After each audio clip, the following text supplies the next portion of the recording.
নিপুণ আমার বিরুদ্ধে একটা অভিযোগ দিয়েছিল। একদিনের জন্য আমি আয়না ঘরে গিয়েছিলাম। শেখ সেলিম আমাকে 17 বার রিং করেছিল। জায়েদ খানের ব্যালটগুলি বৈধ করা হয়েছে। টেলিফোন করেছিল স্বরাষ্ট্রমন্ত্রী, আমাকে ওই ঠুস করে ফেলে দিতে পারবে না, যে এখানে নির্বাচন করতে পারবেন না, এটা কেপিআই। আমি কই এই এখানে আমাকে আপনি ভাড়া দিয়েছেন একটি কক্ষ, দুটি কক্ষ শিল্পী সমিতি, আপনি আমাকে বাধ্য আমাকে এখানে ইলেকশন করতে দিতে, এবং তার কাছ থেকে কিন্তু এই আইন জানি বলেই কিন্তু তার কাছে আদায় করে নিয়েছিলাম।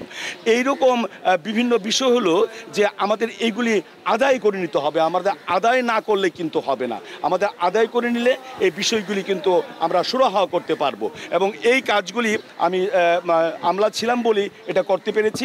আবারও বলবো যে নিপুণ আমার বিরুদ্ধে একটা অভিযোগ দিয়েছিল, এবং আমাকে দমানোর জন্য, তখন আমি সরাসরি তখন বলতে পারিনি, একদিনের জন্য আমি আয়না ঘরে গিয়েছিলাম সরকারের সর্বোচ্চ পর্যায়ের একজন কর্মকর্তা হিসেবে। তবে আমাকে তারা সম্মান দিয়েছে, আমাকে তারা কোনো আমার খাবার দাবার দিয়েছে, পরে আমাকে সন্ধ্যার সময় বলছে স্যার আপনি চলে যেতে পারেন।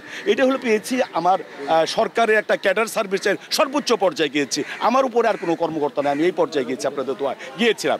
তখন আমাকে টেলিফোন করেছিল স্বরাষ্ট্রমন্ত্রী, এবং স্বরাষ্ট্রমন্ত্রী আপনারা জানেন যখন এখানে ইলেকশনের আগের দিনও আমাকে আমি টেলিফোন ধরিনি। আমাদের এখানে কিন্তু সকল মন্ত্রীদের নাম্বার থাকে, কারণ আমরা যারা আমলা সর্বোচ্চ পর্যায়ে আছি, আমি তারটা ধরিনি। এবং শেখ সেলিম আমাকে 17 বার রিং করেছিল তাকে পাশ করিয়ে দেওয়ার জন্য, কিন্তু আমি কিন্তু পাশ করিনি। তারপর আমার বিরুদ্ধে অভিযোগ করলো যে তার ভোট ব্যালটগুলি বাতিল করা হয়েছে, জায়েদ খানের ব্যালটগুলি বৈধ করা হয়েছে, এবং তারা আপিল বোর্ডের কাছে তারা আপিল করলো, পুনর্গণনা হলো, এবং পুনর্গণনা হলে আমি যে রেজাল্ট দিয়েছি সে রেজাল্ট, তারপর আমার চাপ দেওয়া হলো যে আপনি তাকে পাশ করিয়ে দেন, কিন্তু আমি তা পাশ করিয়ে দেইনি। কেননা আমি তো এমপি ইলেকশন করছি।